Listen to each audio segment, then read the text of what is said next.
Welcome, everybody, to Difficult Research. I'm glad you're here this morning. I say this morning because it's still AM, right? This is not my normal, but these days I'm having to kind of get in where I fit in. So that's just the sign of the times here. It's like this every April for the last 3 years. So you get railroaded by a lot of monster channels and just kind of washed out in the algorithm, like this one right here on the screen. She's washed out. Speaking of washed out, y'all, and so this is uh, I'm about to show you guys a video, an interview, an exclusive interview that Lori did on the eve of trial, literally the eve of freaking trial. What is that? I don't know. Y'all got me. You got me because how I, I don't know. It says so many things. I don't know if you guys have seen it or not, but it's out there and it was done. I think it's a really good interviewer. It's a reporter. Her name's Brittany. I remember that from AZ Family. And yeah, so this is it. And so this is just a little trailer. It's like 40 seconds, but the interview is 20 minutes, about 20 minutes long. And let me just play this. Okay. Boom. Left me hanging by my teeth. I was like, whoa, right? Okay. These are the questions that I wanted Keith to ask. But I mean, that was, how like a cat plays with yarn? That's what it was like. And I mean, I'm not knocking anybody. I don't have journalistic skills. I didn't go to journalistic school. You know what I mean? I know I'm not saying that properly either, but that's why, because I didn't go to that school. So this was just that. I mean, just in that little 40-second snippet is so much to unpack right there. So again, I don't know if you guys have seen it yet or, you know, uh, Jason had found it last night and I thought he was talking about my mom at first. And I was like, okay, she can interview whoever she wants to interview with. And then he was like, I don't know, anyway. So come to find out, he had found it on a Facebook group. I don't know which one it was, or I would credit them, but and so then he sent it. He tried sending it to me. It didn't come to me, and then so I ended up Googling it. So technically, I found it. So, but what they are going to talk about is they're going to talk about, like, they have little timestamps and it says introduction, her decision to represent herself, her experiences in jail. Oh my God. Fighting for other inmates, right? Because we have that savior complex, the hero complex, in my opinion. Then they mute it because the attorney kind of steps in, so they mute it. You can see Lori looking at her. You can see the journalist looking at her, at the lawyer. And then she talks about the challenges of self-representation, beliefs, and personal reflections. And then it's muted at the request of the attorney again. Then Chad Daybell, then preparing for trial. Okay, right? Let me know if you've watched this already or not. Now, what I did was I have an app that puts, the words on there, the captions, but you have to split it. It only does 10 minutes at a time, right? Because, right? Why wouldn't it? Why would it do the whole video at once? That's the little conundrums I'm always in. So let me grab this, and Hello. then I want to get your, huh? Oh, it's just me. All right. But I'm glad to see you guys here. Thank you for being here. Reflections of Me says, yeah, I was surprised to see it yesterday. It is on YouTube. Yes, it is. And it's from AZ True Crime Arizona, AZ Family. Hey, oh, well, hey, Paisley. That's where you saw it too. Yeah. I mean, it came out of nowhere. It was like a left hook. Again, this is this is what it's like being related to Lori Cox. We'll just call her Cox. Yeah, I did too. Just me. I did. I'm glad y'all did watch it. I mean, it's gotten like 68,000 views right before we came on today, this morning. So and it was published yesterday. You did, Miss Dora. Deep breath, guys. Deep breath. Okay. Thanks for the reminder. Just me. Her cause of being a hero for the others' death row is like fingernails on a chalkboard, right? All right. So without further ado, and I'm gonna have to stop it here and there to chit chat for fair use. Okay. So here, watch how she walks in and look at her pants. Okay. See? Yeah. Can I put this paper on here? Will it be kind of on the? Yep. Y'all heard that? No, I don't think it was an elephant. I don't think it was an elephant. I think it was a giraffe or maybe an elephant. Maybe there is maybe she's in the zoo, but I think it's an inmate, maybe cackling. But okay, so can we just, address the elephant in the room? We heard one already, but now can we address the elephant in the room? Because in my opinion, Lori makes people who actually are innocent and are fighting for their rights, and fighting to prove that in a court of law. She's guilty as all get out. Okay. She wears guilt like I don't even have anything yet for that, but I haven't thought this far into it. This is me reacting with you guys. So, I mean, it's just she is the reason, everybody's innocent in jail. Everybody's innocent unless they actually are guilty of the crime and are accepting it, embracing, their wrongdoings, embracing their guilt, owning up to it. It's called responsibility. It's called accountability. And she missed it. Like it missed her. Okay. And it can't find her at all. Better than they are at the jail. Jails are not designed. They're not designed all over the country. Jails are not. She would be a good advocate for, prisons. Designed to let you stay long term. The average person in You know jail. what? I just thought about this. I'm sorry. Okay. Sorry for stopping. But my brother, Todd, is in prison. Lori killed his son. All right. My brother does not do what this hooker is doing. He's never been like this at all. Not even a little bit. Okay. So whether it's just some big old egotistical thing or not, he doesn't grandstand. He accepted his guilt. He's almost finished serving his sentence. And he doesn't blame her. He doesn't blame Chad. He doesn't blame the world. He blames himself, and he has been sentenced for that. He will be serving his time, like that's the whole point. This one will never, ever admit to it. It seems. I mean, that's what we're all looking for. That's what I'm looking for. Whenever she did the interview with Colby, I was so glad in the sense that here it was right before trial or her next trial for killing my uncle, Charles Vallow, allegedly. And I was like, okay, I needed to see this because the last time we had heard from her, she was at her sentencing hearing, her allocution, where she grandstanded there too. And she left some cryptic freaking allocution, and then come to find out, we found out through Colby's interview with his mom, with Lori, that what she meant behind those cryptic comments she made during that allocution statement.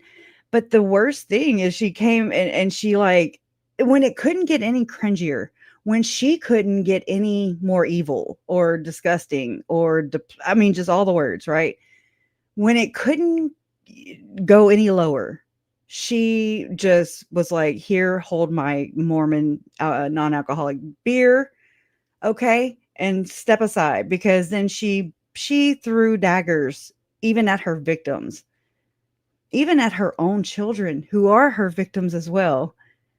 And she's okay with smearing any memory or she tries. This is her, in my opinion, this is Lori's need for control. Lori has to control everything. Lori is so out of control inside that this is what we're seeing play out in real time. This is this wound up religious toxicity that breeds in this realm. Okay, there are so many other people just like this who are just waiting to nut up. Okay, this is Ruby, Frankie, Jody, Hildebrand. This is all the people, all the ones that have hit the Mormon true crime headlines. I say that's just me. That's where I focus. Lori was my introduction into the Book of Mormon and the Mormon Church. So, I mean, for what it's worth, I just they're so wound up. So it's a high demand religion, and this is the product. When she said, I think this was her truest words ever. She was at that pageant for Mrs. Texas, and she said, "I'm basically a ticking time bomb." Remember that? And I mean, oh, right. Yeah. Oh, yeah. But it's one thing to be confident, it's another to be a total asshole. And she has, I mean, just in court, this past week or whatever, or over the past, since she's been representing herself, she has sounded like a teenager, just like she told the detective that interviewed her right after Charles was shot. She said, "You know how when you take this is what Lori had said, something like this, you know how you take a teenager or 16-year-old's phone away from him? This is what we're seeing right here." Of course, it's like the projection thing, in my opinion. It's nothing but projection. So it's like nothing's her fault. She is rebranding, just like we know many other Mormons in this realm, or ex-Mormons, in her same group, okay, in her same little circle, if not the same like-minded beliefs, for sure. Visions of Glory followers, we'll say, Tom Harrison followers, and all that rhetoric with Julie Rowe and all that. Okay, I mean, Julie Rowe followed Tom Harrison. Chad didn't just follow. I mean, they met with Tom Harrison. So I mean, they speak in Visions of Glory. It's gross, but there's so many other people just like this, and I think this is more than a cautionary tale. This is a very important cautionary tale, because it's in real time. We're seeing it in real time, where we have social media, and we can spread news a lot faster. We can also spread awareness a lot faster. So know the signs, know the signs. Lori is a tragedy pimp. That's what I've come to, because this is not the first time she has said this. She said that this was tragedies, these were tragedies. She said that to Keith Morrison in her Dateline interview. And it's like, no, ma'am. No, ma'am. You create the tragedies. Actually, I wrote down some stuff, right? That's why I went to go to grab my notes earlier. And boy, do I have notes, right? Let's see. I want to say that, hold on. Just one second. Oh, here it is. So, Lori is a tragedy pimp. That's all I wrote. Well, damn. It's like, because I said it to Jason instead of writing it anyways.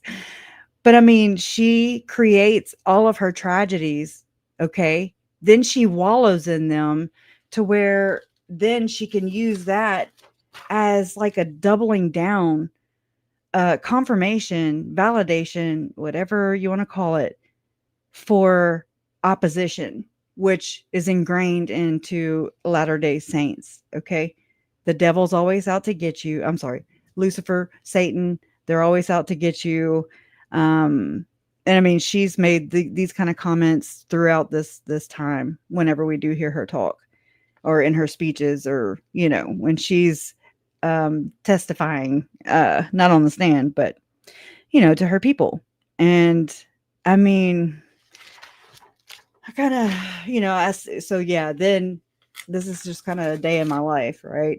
Where I'm doing this, I'm listening to this interview, just trying to jot down some notes, and then something played on the TV, and it for some reason it's been playing all the trial stuff from Chad's, and I'm like, oh, okay, yeah, oh, I forgot about that, that kind of thing. So I started to write the stuff down because it was David Warwick that came on. And so, you know, I mean, I, where is it? Where is Sorry, I write things down because I'm 46. Okay. And I like to write things down. I like tangible things. But yeah, why did you? She never did answer the question either. Why did you decide to represent yourself at this trial? That was the first question. Lots of reasons. Being pro per, not an easy job, she says. She's not an attorney. But remember whenever she was like, I have all this trial experience, judge? Remember that? Yeah. Video is not going to be good to her. Okay, hold on. Let me just kind of pop up here for a minute. And then she does not have training to be an attorney, right? I think it's very apparent. She doesn't know how, she's not even trained to like talk to people. Okay. She should not be talking to people, especially judges. And even if she hates the prosecutor or thinks the prosecutor's dark, I mean, whatever, she should not talk to people like this. And so that's where I'm like, how can you even call yourself a quote unquote Christian or religious or anything to do with Jesus? Because it's opposite. It's so inverted. She went through a whole trial before, and she called it my other state, before being brought to Arizona to face some more serious charges. She came to Arizona with the intention of having a speedy trial, right? I think she learned that from Daddy. These charges came first, 5-year-old charges. States how Arizona prosecutors have had 5 full years to put this case together. And she really wants to go to trial. And she wants to go to trial now, right? Okay, well, good. And I mean, I'm sure your victims want to be alive. I'm just going to throw that in there, lore whore. She's in a maximum security pod, right? And we're like, yay, high five, tax dollars. With 8 other max women, she says, 8 women facing death penalty. And in Idaho, Lori was the only one facing death penalty, so she didn't know anyone else in Idaho jail facing death penalty. Okay. These women here in Arizona have been waiting for their trials for 4, 5, 7, 8 years to go to trial. In jail, she says. In jail. She refers to, I didn't finish that sentence, so I don't know. I don't know. This is just me. Y'all don't judge me. I don't remember what I wrote, but it says it seems that Lori's priorities shifted since we first began this nightmare. Lori's whole nexus was vehemently professing her newly acquired gifts involving astral traveling, which is portaling. That's what they call portaling. And how Lori claimed that Charles was in the way. He was standing in the way of her perceived powers, right? And so that said, Lori was part of a much larger group of Latter-day Saints who were actively, quote unquote, gathering of other chosen disciples who appear to be under the impression they were selected to do the Lord's work. And I'm like, it's so opposite. Lori, these are the same people that are like, oh, Halloween, I love Halloween, and I'm just like, oh, I mean, I'm not saying anything about Halloween. I'm just saying they don't go together. Anyways, Lori went with long-term friend of her and Charles's, named Nicole Earl, to the Celestial Room in the LDS Temple. And then once the two met, Jason recalled looking into Lori's eyes and knowing that she was one of them, a gatherer. After Jason Mal met Lori, he then put her into contact with possible future co-conspirator, Melanie Gibb. Jason had named and promoted her even as the preparing a people / time to warrior up, quote unquote, point person over the Arizona region. All right. For Melanie's alleged lack of gifts / visionary experience and no book to even boast her spiritual claims, how would this religious zealot be an asset to their deplorable, wider, obvious conspiracy? And why would Jason mention that they need to put Lori in touch with Melanie Gibb of all people? What's really going on here with this odd group of people? Why are they gathering people?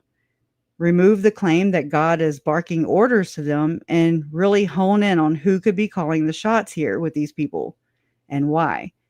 What is preparing a people really preparing for? Does it have anything to do with the Mormon tale of the Gadian Gadian robbers in the Book of Mormon? Anyways, I had to stop there. I was like, I digress. Anyways, it's just, anyways. But yeah, she drills her more, in my opinion, than Keith. But Lori was super wound up in that one. Super, super, super wound up in that one for sure. All right, let me get back over there. Okay. Where'd you go? All right. We'll back this. It's not a family tragedy, first off. There she goes, looking for air. This is the first definitive answer that I've seen, right? I mean, it's just, uh, she was so hard to like follow when she interviewed with Colby. And then there was no following with Keith at all. That was just Lori's showtime, right? And I thought she got it out of her system. But if she's doing all of these interviews, these exposés, right? I mean, we are opening statements Monday morning, April 7th, 2025. Here this is. This came out, today is April 5th. So it came out yesterday, April 4th, 2025.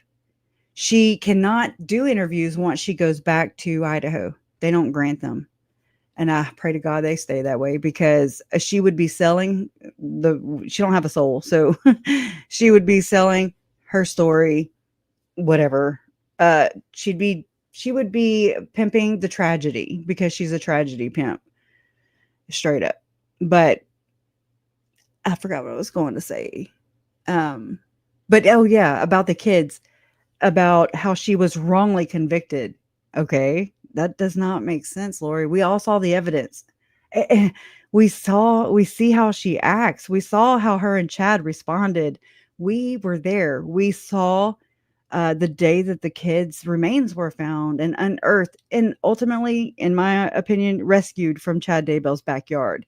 Because another thing I noticed earlier when something else played on the TV was the victim impact statements from Chad's trial.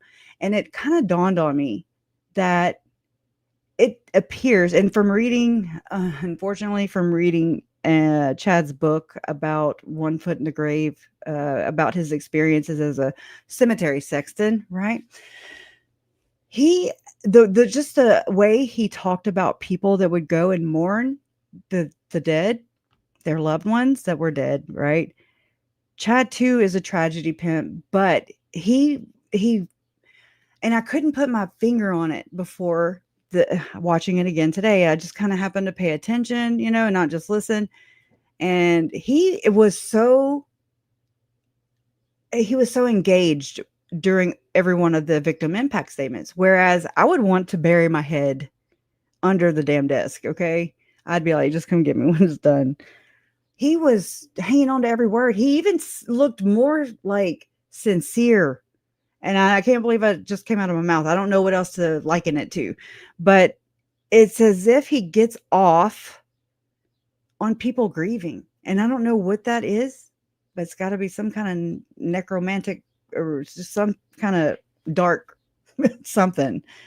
It reminds me, and I was trying to think of that movie, Wedding Crashers. They had the funeral crashers. It was kind of like that vibe. Anyways, it just, I don't know. It's just an observation. Take it for what it's worth. But it just kind of struck me earlier. I could finally kind of start to describe it a little bit to what I was seeing with Chad. She's a tragedy pimp. He's a tragedy pimp. He had his hand in every one of my family members' deaths. Also Tammy, he buried her. He spoke at her funeral, straight up.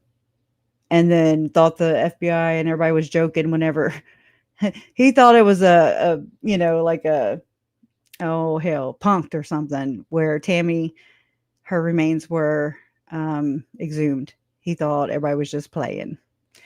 But nobody's laughing, okay? Because that's disgusting. Because he had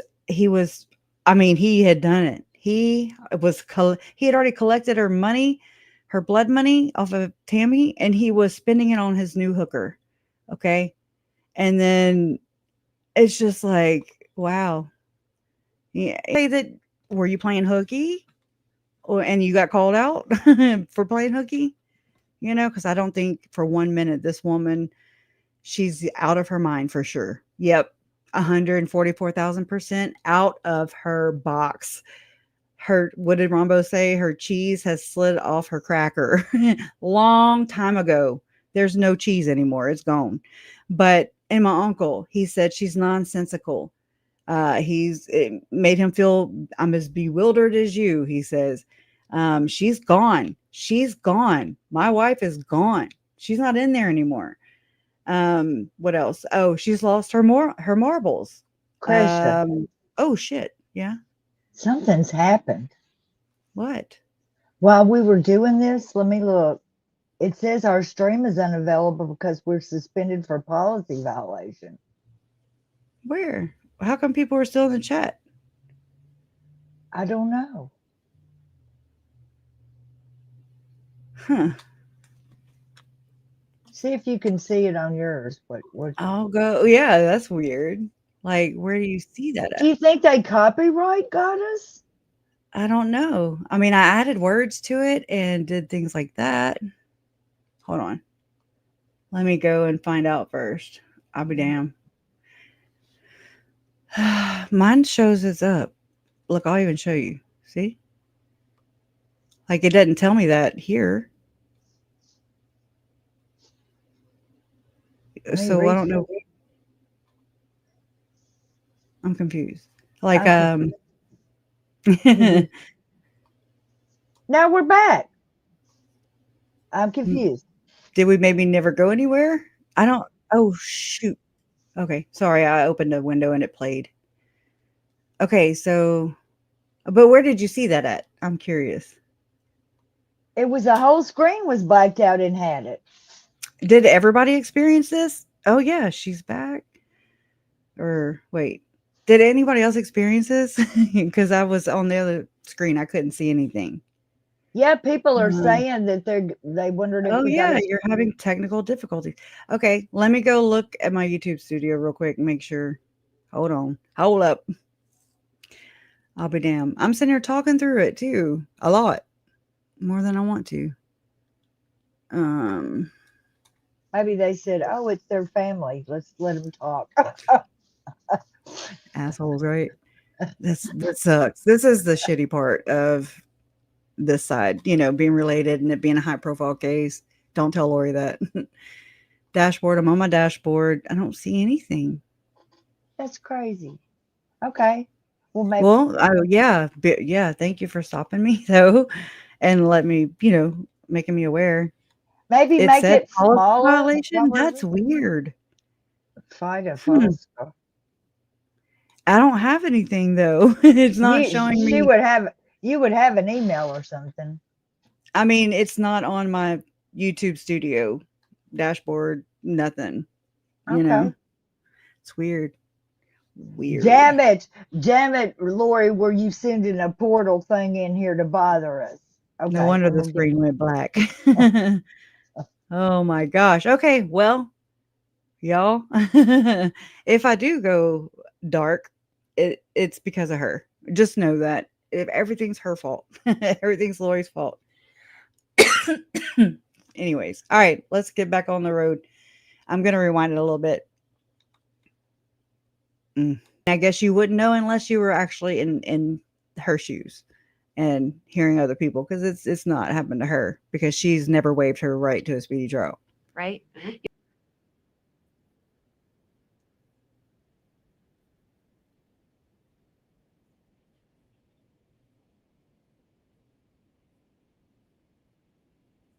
I don't know what the hell's going on. What is That's doing what. it again? Yeah, that's what we're getting.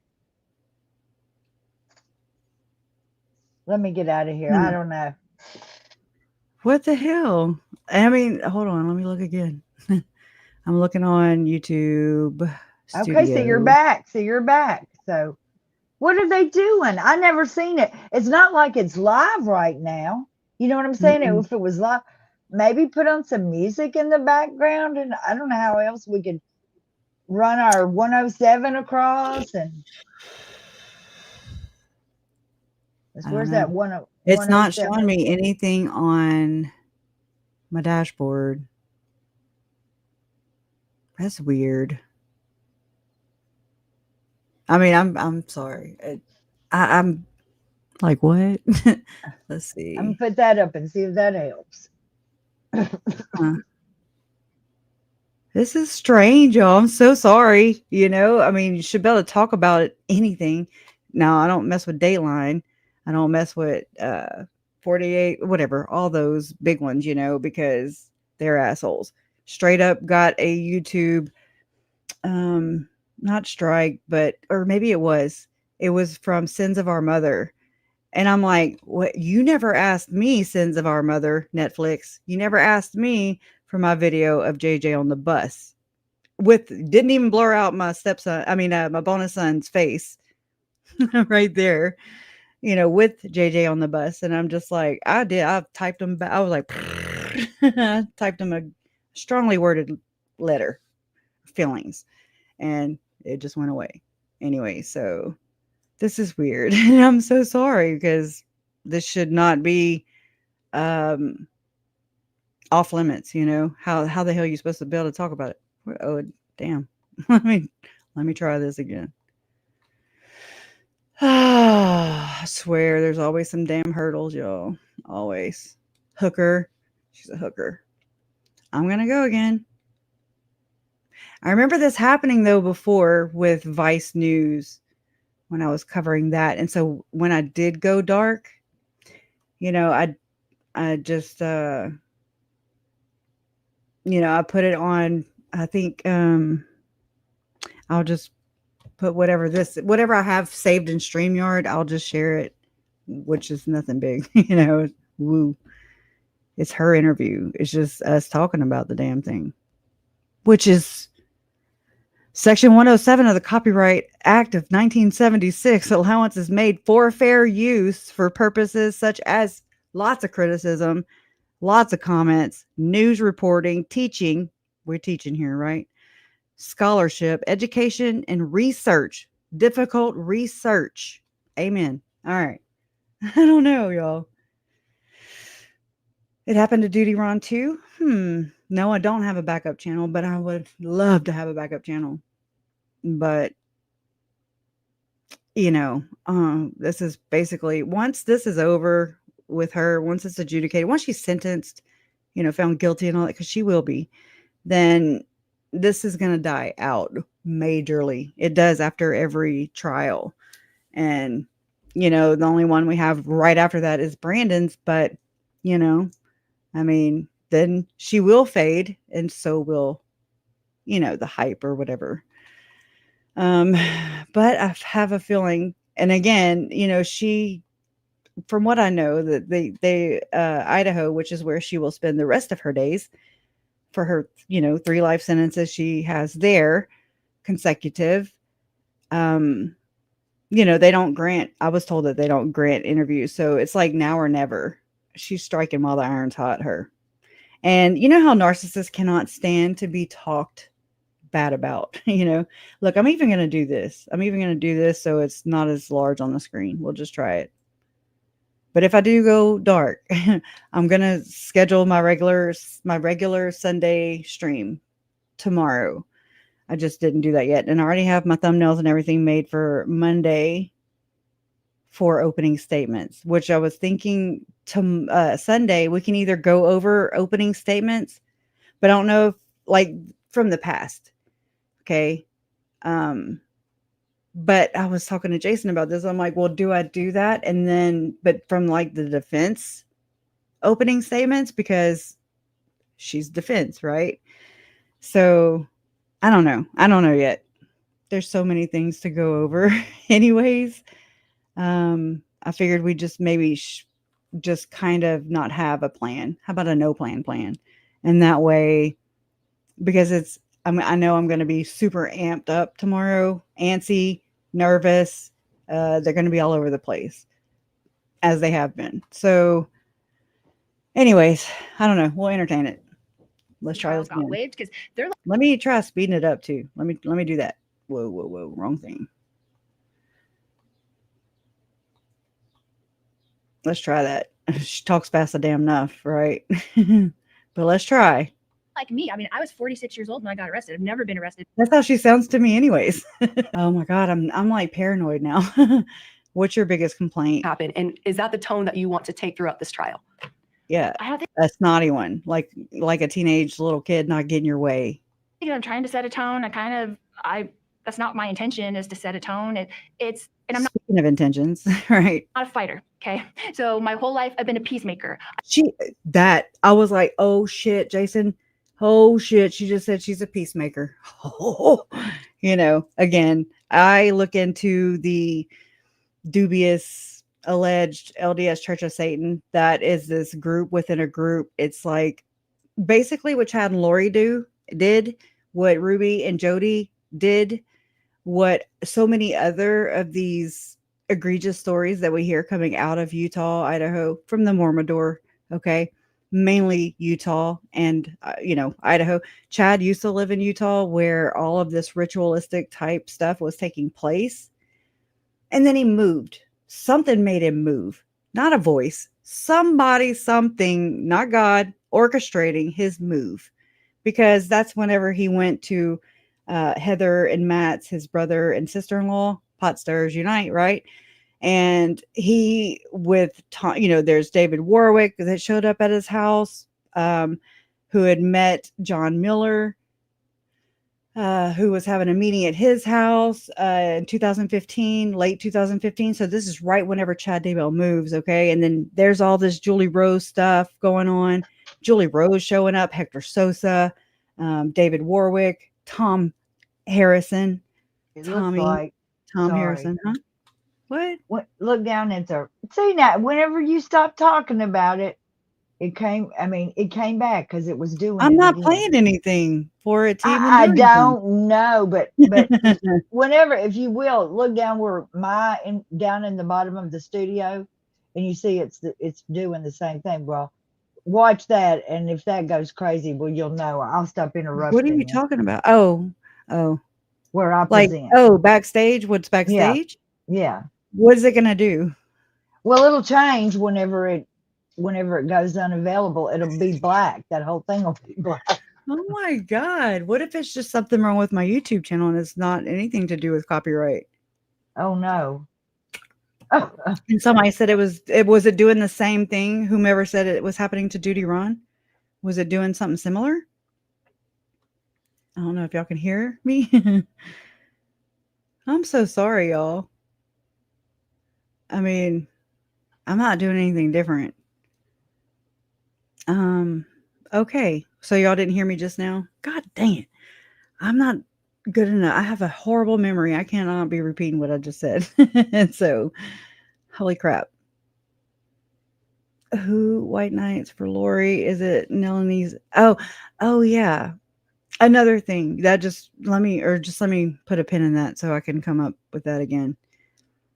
Because I heard Tom Evans on Web Sleuths last night, and he wanted to know if there were any other people that that prosecution and detectives in Idaho thought maybe knew more. And I remember when Rob Wood and Detective Ray Hermosillo did another interview just recently with, oh my God, can't think of the name of the podcast, but it's a guy, Facts. I don't know. I apologize, but Rob couldn't say it. And then it was implied by, in my opinion, it looked like it was implied by Ray Hermosillo that it was, I would say, my guess is Melanie Boudreaux knew more. They didn't say that. I'm saying that. That's just my take off of what I saw from that that interview. So yeah, Peacemaker. Yeah, that was interesting. And again, I was going into that. Thank you. But the Peacemaker thing is interesting to me because not just because, I know President Nelson has said it. I understand the prophet of the church right now. But the LDS Church of Satan, the alleged LDS Church of Satan, right? Which I feel like these Lori and Chad Jody and Ruby, and Tim Ballard and so on. These bad eggs, these bad apples, right? They, I believe, even M. Russell Ballard being a skull and bone member, um, along with the president, prophet of the living prophet right now of the Church of Jesus Christ of Latter-day Saints. They were skull and bone. They're skull and bone members. So, Tim Ballard is a Knights Templar, and I mean they do swear oaths, and they are horrible. And I mean, I'm just saying they do not like us dark ones. Okay, they don't like it. But anyway, so back to that. But the peacemaker thing, there are these different roles according to the Hamblin victim statements, the daughters. Okay, their victim statements say that there are these different roles. There's the Punisher. Okay, there's the pater familias, I think it's called, which would be, in my opinion, Chad. They look at their family, their wife as property. Then there's the peacemaker. And I was like, oh shit, and that's usually the oldest daughter. Or I'm sorry, is it the oldest daughter? No, I don't know. Anyways, but it just kind of threw me because I was like, oh, heard it from the horse's mouth. She might be the damn peacemaker in her generational alleged. I'm just assuming alleged. It makes me interested because I feel like this comes from home. Chad's comes from home, generationally, abusing, torturing, doing some really extra heinous infliction of pain that on their kids, on her kids. Just really I heard this one the other day say that they would pluck her underneath the eye. And I was like, "Oh my god." Like flick underneath her eye. And I'm like, "That is freaking horrible. That is so covert, and I get covert from these people for sure." All right, I'm going to push play again. Do I? I love you, Bewitched. I'm the oldest daughter and was the shit stirrer. Laugh out loud. We're laughing right there with you, girl. Yes, Ruby Frankie's upbringing. Look at the blanket training from Bonnie Holing, and just, I mean, and again, like the parents just are like go and serve missions. I understand they're starting to serve missions now in their older years, but it's just interesting, and not to mention it was Carl Crusher. I listened to an interview that he did, and he knew Ruby Frankie and the sisters from, they're vloggers, YouTube, and so they went on this little, I guess, a weekend getaway. And it involved, allegedly, it involved something about, peanut butter and giggling and just weird shit. And just touch parties, alleged touch parties. And that tracks with everything else that I researched into this. So, oh, wow. Thank you, Liza Joe. Blanket training is like you have to put your kid on or you put your kid, you don't have to, but you put your baby on a blanket and you only allow them certain toys. And if they get off the blanket or try to get off the blanket, you scold them, you punish them basically. And it's like, here's the carrot, but if you come over here by the carrot, I'm going to spank you, because it gives them a reason to freaking spank or something, or, you know what I mean? Discipline or train, you know? And another thing too, yes, yeah, it is. It is. I mean, I used to get so upset with my first husband, right? My ex-husband now, for a long time. But when my son started pulling up, how they stand, and not quite walking yet, but they just kind of pull themselves up and they're just so proud, right? And they try to reach whatever's on it was it was an end table. Okay. And so he swatted he slapped the shit out of his little 9-month-old hands, but I was like, I don't think so. I don't think so. Okay. No, like, uh-uh. No, because he was so little. It bothered me bad. But anyways, Yes, and the whole thing, well, yeah, I won't do that to y'all right now. But there's this other case going on in Utah involving some trusted officials, a judge even allegedly that anyways, we'll do that another time because it's all, in my opinion, there's a lot more. There are so many more people with these like-minded beliefs, these visions of glory. It's not just the book, it's the people behind the book. It's the person behind the book, in my opinion. That's just my opinion, allegedly. So, all right. I mean, but I do get that. I do see that in her for sure. High demand religion, people pleaser, wants attention from mommy and daddy, but didn't get it. Or she really did get it, but maybe what I thought of this earlier when I was talking to Jason, about, I mean, I've gained 100 pounds just since this, okay? Just since this hooker came and ravished my life. Well, so I'm not comfortable in my own skin. However, when I was smaller, when I was more fit and youthful looking, you know what I'm saying? Before Lori happened, for sure. I mean, there were times, whenever like let's say I'm dating somebody and they would just be like, just sit there and look pretty. And I'm just like, I don't think so. I have a mind and it's working overtime. Okay. My mind is always going and I've always been inquisitive and just want to see how things work. And I want to be taught why, I like to watch people do things and then I like to try it on my own, like by myself. Don't sit there and do it for me because I'm off in the cloud somewhere. But I remember being aggravated by that. And I mean, with her looks and how she uses them, I bet whenever she wasn't using them, she wanted to be taken seriously. And people probably didn't take her very seriously. I mean, anyways. Thank you, THX 1138. Y'all, I went walking today and I feel like I'm bow-legged right now. So, and I'm gonna do it again. It wasn't much, but it was something, right? I'm trying. I know. It's the first, you gotta at least try it. You gotta do it. I don't like it. I'm a Taurus. I don't like to exercise nowhere, ever.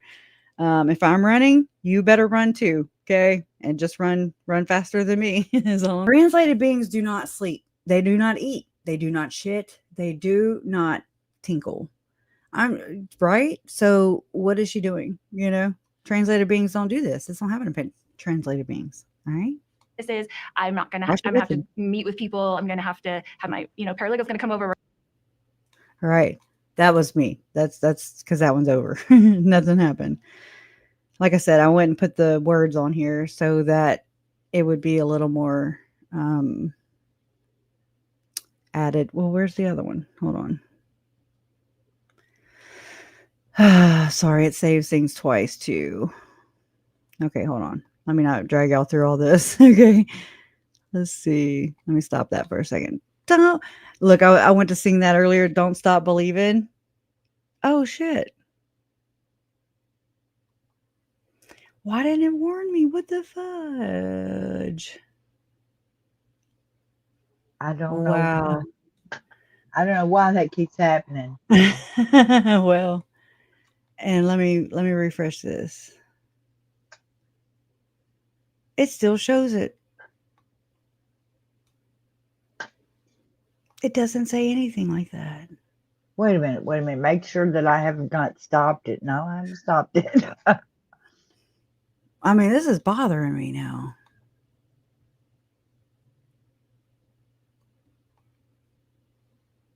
Hold on, let me share my screen so you can see my dashboard. Are y'all here? How are y'all here? How are they here if it took it down? I'm so effing confused. I might just have to stop. They're not taking it down. I don't know what they're doing. That's weird. Look, I mean, it's right here. It's right here. It's not telling me anything of the sorts. Look, I'm sorry. I'm pressing all kinds of things. Look, it might echo. It's crazy. I don't effing know.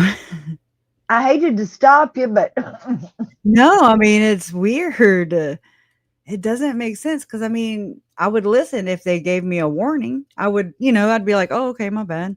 I would at least I would stop because uh, I'm not like Lori. I wouldn't just go, ham on everything. But Duty Rotten must have edited his, because I went and looked and I didn't see where his did that, but I didn't see the part where he was playing this video either. So I mean, it doesn't tell me anything like that. There, it would be right here. If it was, it would be right the hell there. I usually stay with them. Okay, uh, policy violations and stuff like that. But oh, do it you, didn't switch, did it? Oh wait, okay. Whoa, whoa, whoa. I went and looked at the one over here, and it freaked me out because I was like, wait, it's not moving. Anyways, well, we at so least got the half done. Okay, and I'm just gonna stop on wonder if that we could note. watch it behind the screen. We wouldn't be able to see her. We would just have something else in front of it. Well, I know, and I can upload, go pick one out on a Canva and put it up. You can do like a GIF, however the hell. Can somebody please set me straight once and for all? Because I'm tired of going GIF. It sucks. Is it a GIF with a G or is it a J? Anyways, Huh. I don't know, Catherine. I don't know. I don't know. I think It's there's two different things, a GIF and a GIF, but I don't know the Are they? definition of them. I don't Well, know the I just wanna know definition. the right pronunciation, Most So likely you're talking about a GIF. I don't think GIFs or GIFs or use that very yeah, often. I don't know, but I appreciate you guys being here, and I thank you, Donna, for I mean, you're like, "I know I'm not tripping," you know? So that's weird, and I apologize for that, but it's like, I don't know what's happening, so, this is what we do. This is difficult research, y'all. This is why I get the channel name. This is straight up this is my life, I'm just like, "Mhm. What we doing today?" Right? But so we got through at least half. I'll check more into it. Like I said, we'll have had a fuzz. Anyways, I'm scheduling for tomorrow, so we'll just go more into it then, or that way it'll give you some time to kind of check on some things and upload a filter or run the video through with filter, and we'll try it that way. I mean, it's not Dateline, it's AZ Family, and I appreciate their journalism. I always have, but Morgan Lowe is the other one that usually reports there, and Kim Powell. Kim Powell is just a sweetheart. She's not there anymore. I don't believe, but anyways, if y'all would please do me a favor and just, hit the little like button. If you're not subscribed, subscribe. And I don't know if I'm going to go to Arizona, y'all. I don't know what happened, but it's been some rough days lately. So, and then of course, yeah, I cried the last time I was on. I'm so sorry. It's just, I don't know. It's like being in the marsh, without hip boots, straight up, if you live in Louisiana or near bayous and stuff, you got to wear hip boots. So the shit's up to here, right? It's up to here. So I appreciate you. Yeah, no problem. I mean, it's never been off limits before, besides the regular ones. But oh well, all we do is live and try, right? That's all we do. So the creator of how do I say it? Steve Wilhite says it should be pronounced like Jif peanut butter. Thank you, Paisley Dreams. Thank you for everybody here. Read. Sorry, I'm thirsty every time I go to talk. Thank you, Paisley, again. I think Adam's story after the last text is weird. He just slept down. His friend had to search for Charles on Google. It sounds fishy. It just sounds. I believe it's the truth too, because I was listening to Zach Cox. How do you say that? Plural. his interview with Justin Lum, and I mean, if there's anybody in this in the Cox on the Cox side of the family, in my this is just my this is how I see it. Zach is the most innocent. Okay, like and I mean, I don't want to sound insensitive because I've had people tell me how to grieve. Right, I have all day, judge me, whatever. But it's just Zach exhibited and exhibits the proper or I don't know what I pictured, what I envisioned. It it fits the situation. Whereas with the with Adam with the siblings of Lori, I don't see that.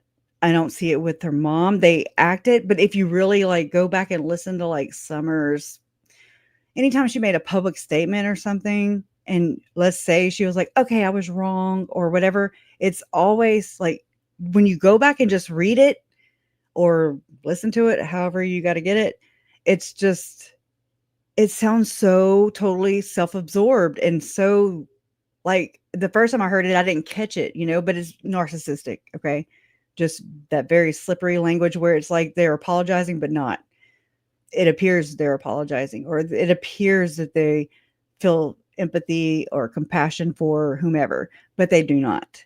It's anyways, so I should have receipts before I say shit like that. But here I am saying shit and stuff. Anyways, it is I think that Adam, you know, if you're gonna come in to do an intervention on your religious, hyper religious sister who is making threats, I mean, I understand. Maybe his heart, maybe his intentions were in the right place, just like Charles's intentions were in the right place. However, you can't ignore things. They don't just go away. You actually have to deal with things. And I mean, unfortunately, Charles paid his life in that, for that.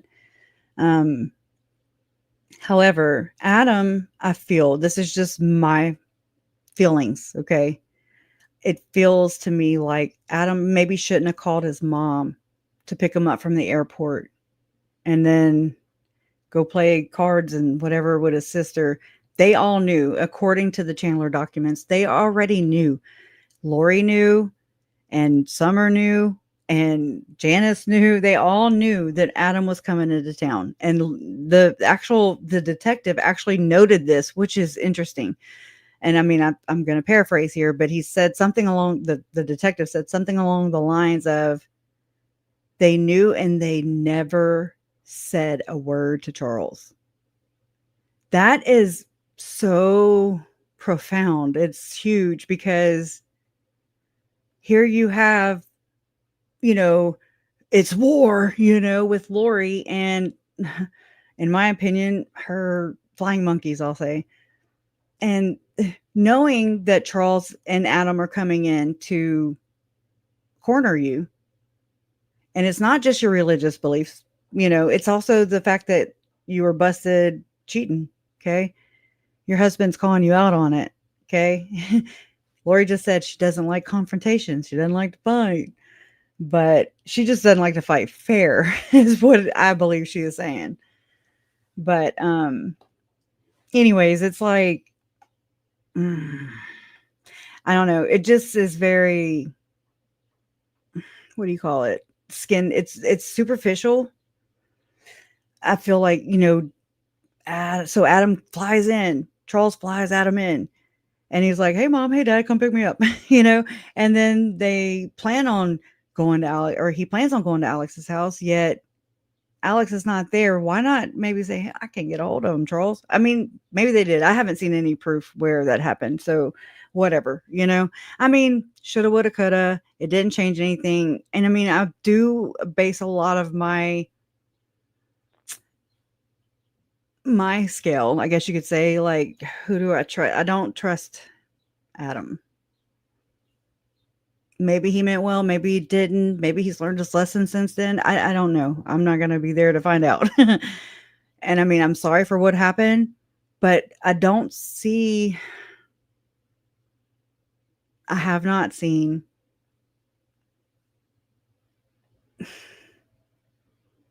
I don't know. So I don't want to judge it. It is if I say it. So I just see more from his son. Um, Sincerity, compassion, empathy. Oh my God, just the emotions, and not just nothing happened here. I think if it really rocked their world, like it rocked my world, y'all. I've never been the same person since that day. And I'm not saying that didn't happen. I'm not, everybody has their own traumas, but, but it's like,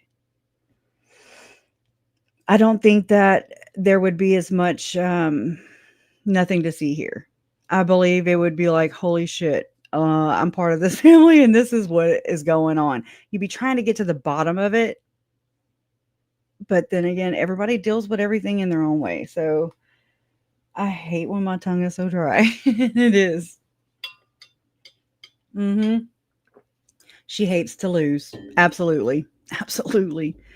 That's something I see a lot in these women. The women for sure. It's all about, it's like a race. It's like a competition with everything.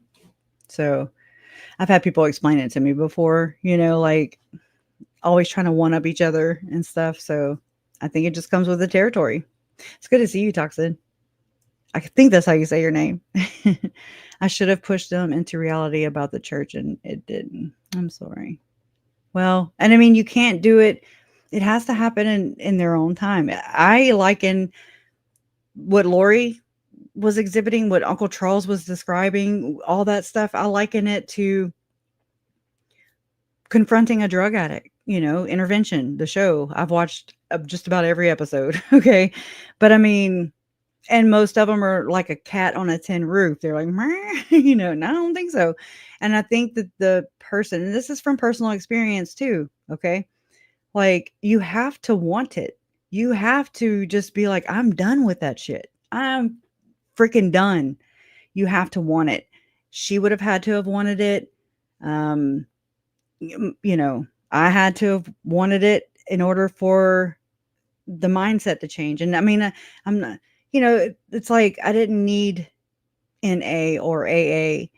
And I'm not saying that's not for everybody, I'm counting my lucky stars because of that. I'm just like, oh shit, like it took me a lot of messing up, a lot of costly, pricey mistakes, choice and a consequence. And it just has to be in your own time. So and also it'd be like, I kind of liken it to when, like, if I were to confront Lori and say, you're a narcissist, and they'd be like, what? I don't know, something along those lines. But being raised with a narc sibling is really disturbing because they wield power over you. Adam likely fell prey to this dynamic too.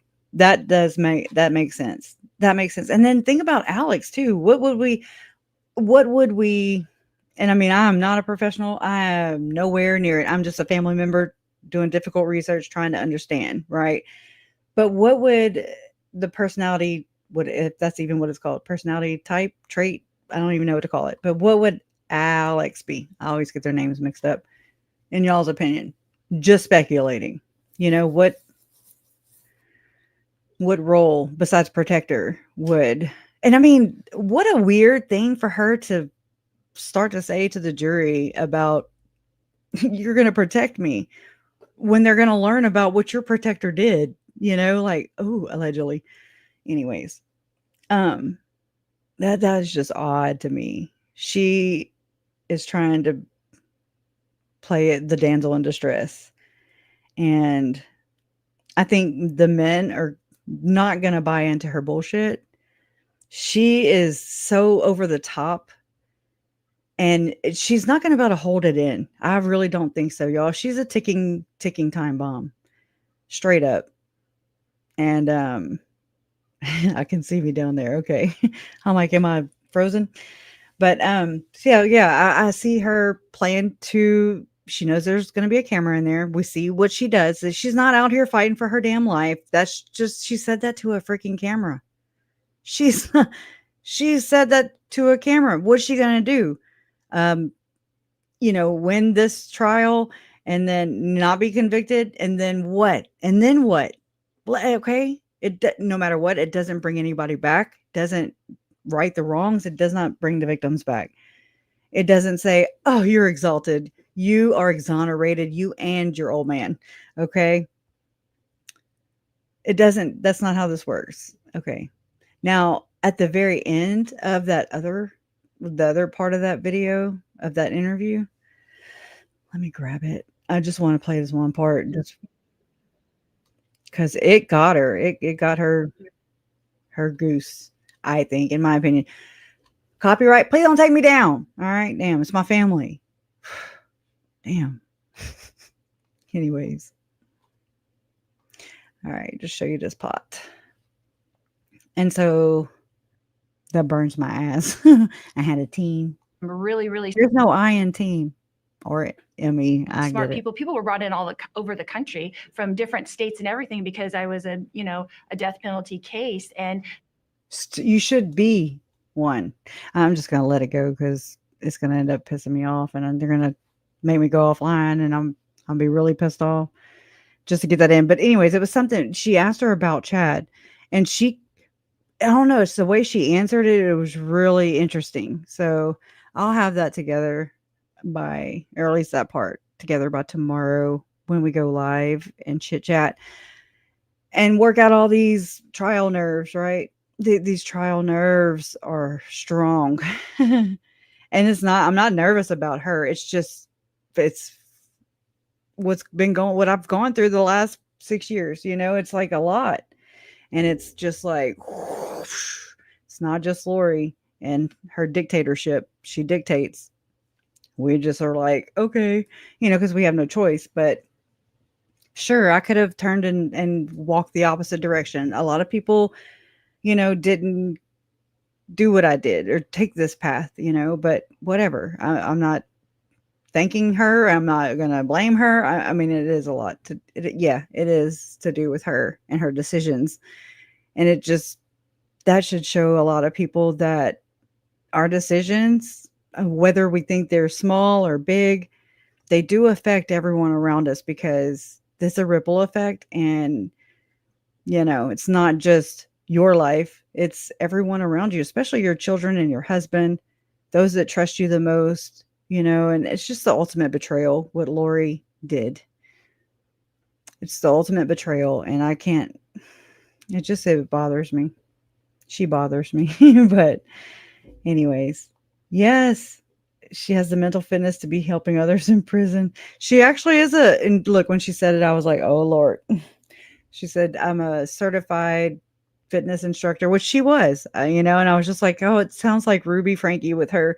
I'm a certified mental fitness, and we're all doing like all the workout, with all their mental gymnastics. Okay. Straight up. No spotters, just going crazy. And yes.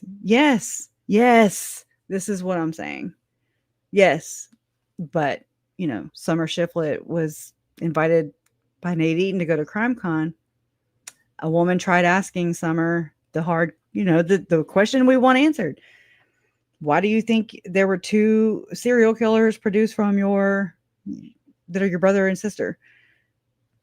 Nothing. And actually the woman, according to Trisha on Websleuth, she said that everyone booed this woman for asking that question. Who? Stop booing. First off, this is not like a fan club. Okay, first off, we want answers. And I want people to hold these people accountable. And they're not. They're thinking, oh, everybody's just picking on them. I don't fucking think so. They are where they're at because of their choices and the way they have responded and the way they handle everything.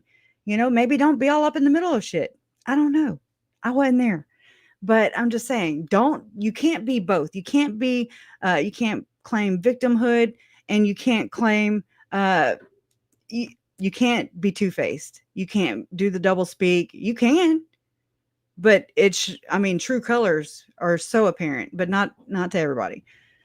It's really disgusting. But again, she does. I know. Yep. Anyways, and then Summer, she at the Lori's trial. She was there, and I was like, "Oh Lord!" I was trying not to make eye contact. Right, I was sitting like a pew behind her, and then she was over to the left. I think Rex was there too, and I don't know, but this was early on. Didn't know anybody. I knew who they were, but anyway, so she turned, and I was like, "Oh shit! Oh shit! Oh shit!" Like, okay, look, there's a time and a place, and that courtroom with Lori literally like right there, right there. You know, there's a time and a place, and that wasn't a time or a place, and I didn't really have it figured out in my brain yet. Like I had at that point, I did not have Summer's role figured out at that point. So she turned to me, and it shocked me because I was just like, "Oh, wow." There's the other aunt over there, won't even acknowledge my existence. Okay. Then there's this one, and I'm just like, "Oh Lord, don't know me, don't know me, don't know me." And she's like, "Oh, are you crushing?" I'm like, "Mm-hmm." And she was like, just wanted to say I'm sorry for your loss. And I'm like, "Thank you. I'm sorry for yours too." Whatever. And And then out of nowhere, just I don't know, I feel like I have Tourette's or something, I swear. I just need to shut it. But I was like, you know what I think it is? I was like, second anointing. She was like, and she kind of got, like turned, and I was like, "Oh no, no, no, don't face me more," like anyway, because I wasn't there to like debate. I was just like, boom, psh, there you go. It's in your lap, and I'm done. I've already done my research, like anyway, she was like, "And I can see how you got there, but, and I zoned out because there is no excuse. Yeah. So she knows about it for sure. But for sure, no need to ever hear his name again. Just like his wife, nothing but a number, IDOC, number 158991. Thank you, Paisley. I did not know his number. It was 666, right? Right? I know hers. It's 153745. I knew that one, but anyways, and then tomorrow also, thank you for this too, because I'm gonna go slap it on some merch. Okay, so that's what I'm gonna be doing, and I don't know if Tom will maybe catch this. Tom Evans, if he does, if you do, email me. I can't get a hold of you. I don't know how to get a hold of Tom Evans. Okay. So I've told him in my stream before, but recently, but I'm just like, okay, how do we talk? How do I, have him on here or something? I would like to see if he'd like to come on. I would like to talk to him and let him talk here. Yes, they do. I mean, I think every little bit, every aspect where it just fell through. The cops are the worst, y'all. Just focusing in on what the hell, Gilbert police, Uncle Charles, he tried. He took their advice actually. Like the first time he called before he even came back from Texas to find out that she had canceled his flight, moved his truck, all that shit. You know, she had made threats. He called January 29th. They were like, they gave him 3 different things to do, 3 different options, okay? He did. As soon as he came in, he actually went and did that first. He went and got the community bridges thing first. Then he called the cops to see if he could bust down his own door, basically. And just the way they write the stuff in their reports, one of the statements the cop made in the Gilbert report, whenever the door had to be kicked in, and Charles was gassed, but yet he scaled a freaking fence. He's 62 years old, right? And I'm just like, I can't do that. And I'm freaking 46. I'm just saying, like, I'm a little larger now, though. But you know what I'm saying? Like, I mean, anyways, he was strong, I believe. But the way they wrote it, they said that he was too weak. And I was like, what the hell did they? I mean, you can use any other descriptor, but you're going to use too weak. Hold on, I'm going to play it. Still in my damn app. I've been adding on to it and it sucks, but it's an hour and 4 minutes already as it is. But I have like Zach Cox's interview in there. I have interactions with the police, and I was just corroborating with the reports. You have a logo appointment? What is that? But anyways, we'll talk later. All right, thank you. You know how to get my attention. Gilbert report. Be safe. And I don't know what a logo appointment is, but I hope it's good. Yeah. Summary. Just this investigation. This supplement is intended to be a summary compilation of all Gilbert PD reports as they relate to the murder investigation of Charles Vallow. Number 1, Gilbert PD report 19-000001804. Quote, special incident, unquote. Taken on January 30th, 2019 at 16:33 hours. Location was 2267 East Tomahawk Drive, Gilbert, Arizona. Shared residence for Lori and Charles. The involved parties were Charles Vallow and Lori Vallow. Synopsis. Telephonic report. So this is a phone report. Charles called GPD to make a report of Lori acting strange and making threats. Some of the strange behavior noted by Charles to GPD was that Lori felt she was living her sixth life. She was previously married to Captain Moroni, an LDS church figure, in a previous life.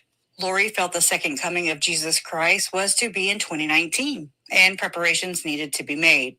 Charles related that Lori felt Charles was now someone else by the name of Ed Schneider. That's in quotes. It was not known to Charles why she believed this. Lori had made statements about murdering Ed Schneider and how she was going to destroy Charles. Charles further reported Lori felt she was a god. Charles was in Texas when making this report. He was advised of option. You heard that? He was in Texas when making this report, and they're going to say what they advised him to do. He did what they advised him to do. Then he came with the proof, the receipts, and then they were like, it's all these conditional things, right? Well, we don't just go pick them up. And then the other cop telling Lori how to evade being served, okay? And she did just that. And I am a firm believer, first off, that a policeman is a policeman, a therapist is a therapist, a doctor is a doctor. You know, we go, they get paid the big bucks, you know, because they went through the school, they have the training. So I don't feel that cop really had not to say what he said. He was like, well, you don't look like a danger, and you know, you're here with your kids, and they're okay and you're okay. Well, Charles was not okay. Charles, in fact, his life was in danger. And then ultimately her kids' lives were in danger. And then Tammy's life was also in danger. Brandon's too. And then my mom, I'm just saying, it goes on and on and on. When that policeman did not, in my opinion, my little layman, puny little opinion over here, okay, he didn't have the credentials to make those kind of fucking shots, period. Reprimanded. He needs to, be suspended without pay. I'm saying, come on. And so if you're going to make those kind of shots, at least hire the right personnel to accompany these, especially domestic violence, especially drug calls, things like that, when people are nutting up. And then instead of taking them to jail, like people with, mental issues, drug, I don't know what to call it, but drug whatever is in the DSM now, and so they should have proper personnel to do these kind of things, to make these kind of decisions with the police. Put your heads together. You have two officers respond, or usually it's one person in a freaking cop car. Like I said, I got pulled over one time. I had 5 cop cars show up. It scared my daughter. And I was like, you better stop scaring my daughter. Okay. I'm not one of those parents that scares my kids of cops. I don't do it, and I was like, you better come tell my daughter something. Okay. She's freaking out. And they did. They changed their attitude, but still, they don't have that. They don't have that kind of background. Maybe a little. Okay. No, I just, it is wrong. Anyways.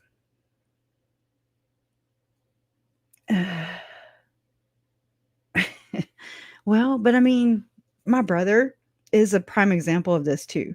My brother, he was abusing drugs. He also um, diagnosed with mental stuff. I don't want to say it here, but um, and so whenever he nuts up, when he was, when he'd have these outbreaks, yes, it was drug induced usually, but he was just masking and just trying to cope, just trying to maintain until you can't anymore because it catches up and it does. And so they would take him to jail. It clogs up the jail. Like Lori said, overcrowds the jails and the prisons, and they're overloaded and they're not equipped to deal with all this stuff. When I was in jail for straight up, y'all, freaked out. I don't know how I was like, because Lori was arrested. All this stuff happened with Lori after I went to jail. I got arrested for 3 contempt of courts. Okay. Talk about non-confrontational. I did not like confrontation. Okay, but that just means neglect. You can't just ignore things, right? I'm saying that because I learned the hard way. I couldn't just sit there and ignore those things that don't go away. You still have to like confront the big ugly thing, that's not going to eat you. Okay, it's not. It's just an issue. Deal with it and be done. Other than that, it freaked me out. It was just not, like I'm already like, I have oh my gosh, I just went blank. I already was diagnosed with severe anxiety disorder. And so that not having my medication or access to my medication and then being in a loud pod area or whatever with 28 other females, I'm just like, oh my God, they never shut the fudge up, and it was noise stress. So whenever Lori was picked up, I was like, oh, she's Ritz Carlton, right? Like she's not about this life. And I wasn't even about that life. And I'm harder than she is, I think. But of course, I don't murder people, but there's that. I'm just saying, I'm just like, it's not how this works. But I say that because just deal with the problem. Just face head on. Just deal with it. Get it over with. It's not going to eat you. Okay. That's not non-confrontational. It's just it's irresponsible. So again, I learned the hard way. Learn from me. Don't learn for yourself. Okay. But I understand. I know a lot of you are probably the same way. But like my brother, he's been taken to, usually they'll take him to the hospital first, make sure they're okay, and then to the jail. And I'm talking about that's JJ's dad, like that was the last thing my Uncle Charles actually said to me or he asked me, he said, how do we get to Todd? And I was just like, I don't know. I'm thinking now, I'm just like, it's got to be in his own time. It's got to be in his own time. I mean, we can try and micromanage him or them, people like this and try to control and use conditional things. And no, there needs to be, yes, protect yourself. Don't just be willing, and give in to everything. I'm not saying that. I'm just saying everybody's different too. Every case. Don't listen to me. I'm just saying I feel like Todd's missing something. Love. Usually trying to fill it with something, because you're lacking something. And anyways, I won't go into it here, but you know what I'm saying. Kind of like that. But here's the rest of that call. Charles further reported Lori felt she was a god. Charles was in Texas when making this report. He was advised of options that included a psychiatric evaluation, community bridges, and a petition to get a mandatory evaluation for Lori. Charles reported he was returning later that day and would go seek the order when he arrived. Charles did not want GPD to make contact with Lori as he felt it would only aggravate the situation. It would definitely exacerbate them for sure. But I'm just saying, like, he took their advice, and that part where he's the door and just the way they sound. Another one, which this is something that Lori, I've learned that narcissists like her do, where they turn it around. Like they drive, like it's like chaos. it's just freaking chaos, and Uncle Charles is in the middle, and there's all their circle jerks, right? And this is what I picture them just pushing him, and he's just like in the middle, and he's just getting dizzier, because it's chaos, and it's meant to confuse. It's meant to create that fog and make that person, their victim, basically make them doubt themselves, make them like, maybe I'm crazy. They sound crazy because they're just trying to explain her crazy. That's what I've been doing too. And I mean, oh my God, I have a huge asshole in my heart, in my soul for my uncle, because oh my God, like there's just nothing like not being believed, looking like the crazy person when you're just trying to point to the shit that they're doing, you know? And so the cops even said, I want to say it was at the Hyatt Hotel whenever he went to go and have her served there. He was like, he stole her purse. He was like trying to do things. Okay. Not saying he did everything right. Just saying he was trying to do everything within his means to, even if that meant not him, even if that meant divorcing. Okay. Yes, it hurts. Yes, you say things when you're mad. I do. I know I do.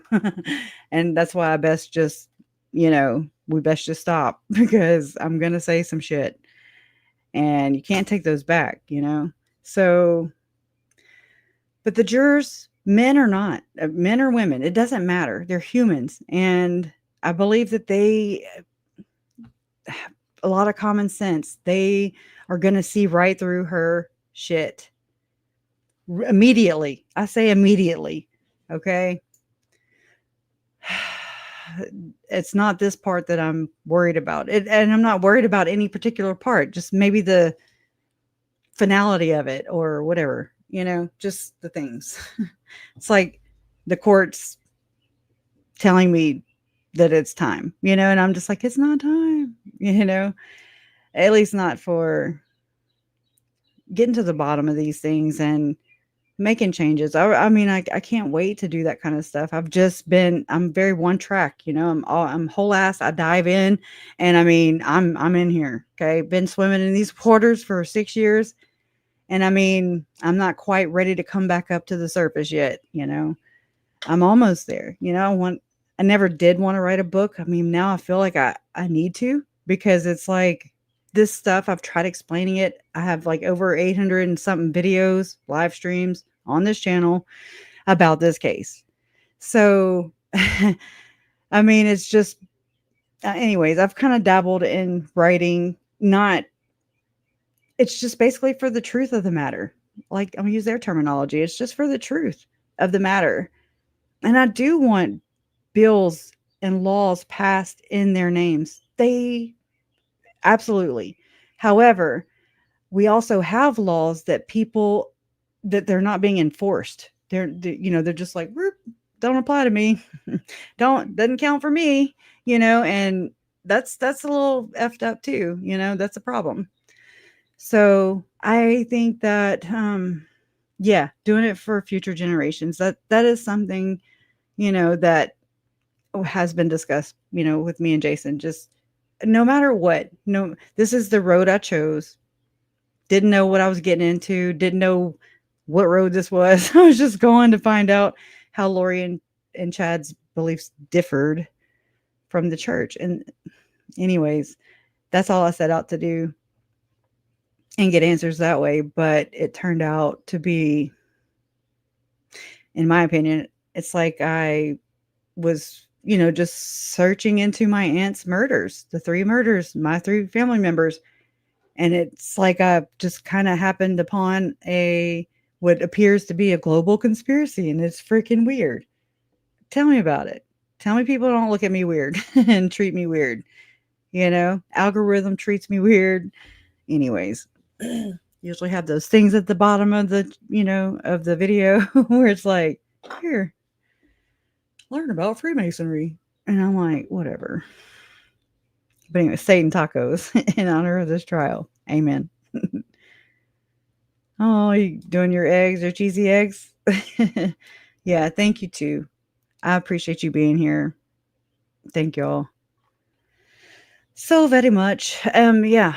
So, I mean, there's so much to do. I can't, it's like right when I get on board with like writing a book or, just writing the things that I think I need for the book because I don't even know where to start.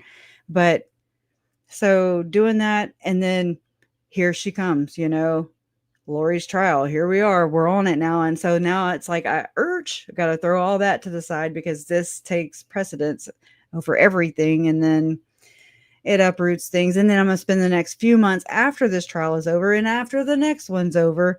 And I'm going to be putting the puzzle pieces together because no way can I process every day, basically an information dump every day.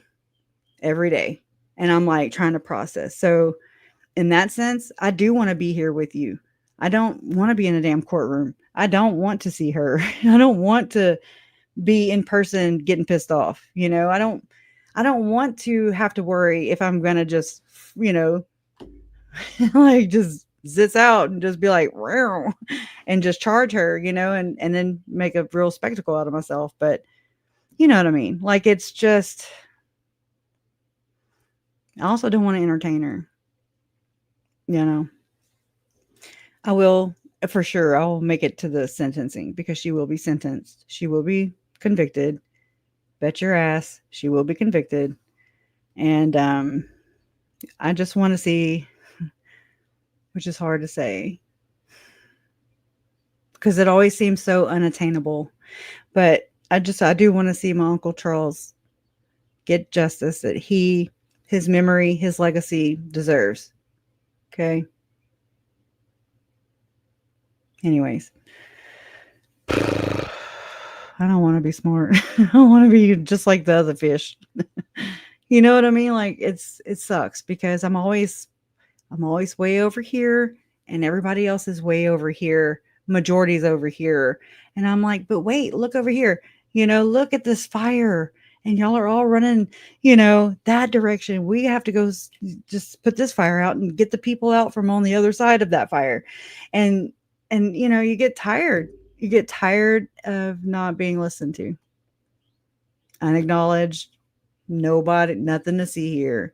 And then, but slowly but surely, all the things that you've been warning people about, they're picking up on them, just not at a high speed, And I'm just like, okay, it's God's time. It's God's time, just whatever.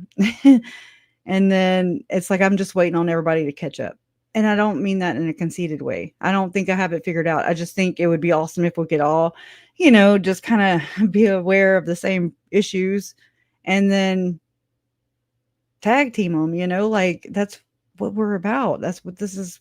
While we're right here, let's do this, and because again, once the hype goes away, once these trials are adjudicated, I mean, I don't know what that looks like for people like me or people like Megan. I mean, she's good, she's got, her own thing that she falls back on or that she does. That's actually her, I don't. I put everything on. It hijacked. I didn't even put anything on pause. It just hijacked my life. And so I'm just still trying to make sense of it. Do I want to go to school? I'd love to go to school. I'm a nerd, it turns out. But, what do you do?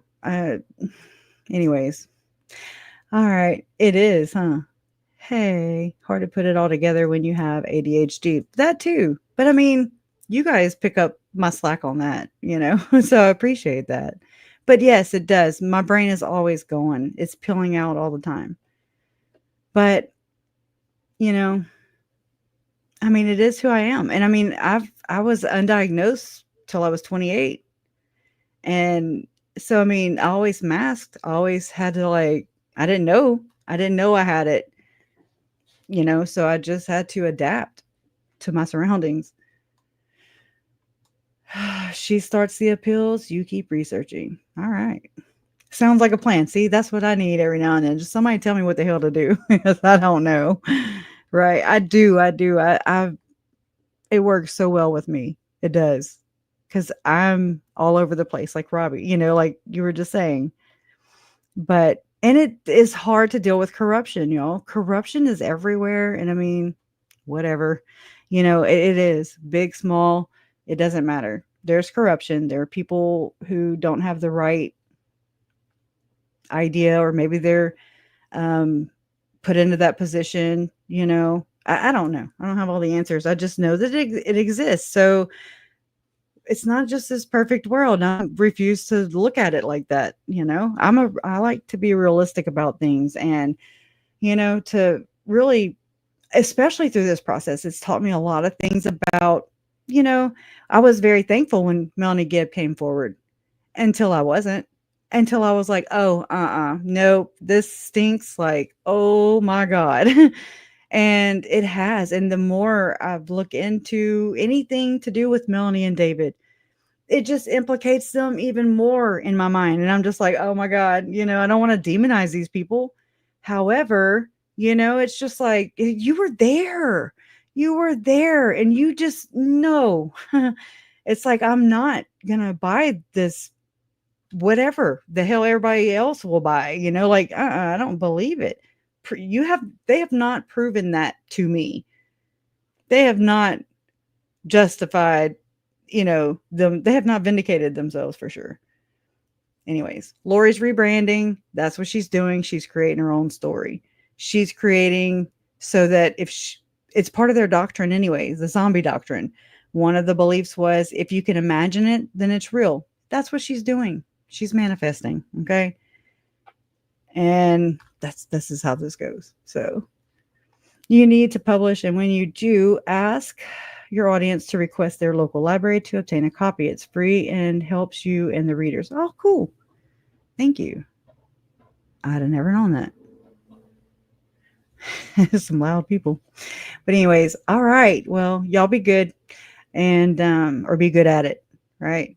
Justice for Tylee, Charles, Tammy, JJ, and Joe. I'll see you tomorrow afternoon. Maybe I might do it earlier because everybody else will be doing it at my time. Maybe 2 Central, I'm thinking ish. All right. Love you guys. See you guys tomorrow. Justice for Charles, right? There he is. All right. See you guys on the flip side. Love always wins.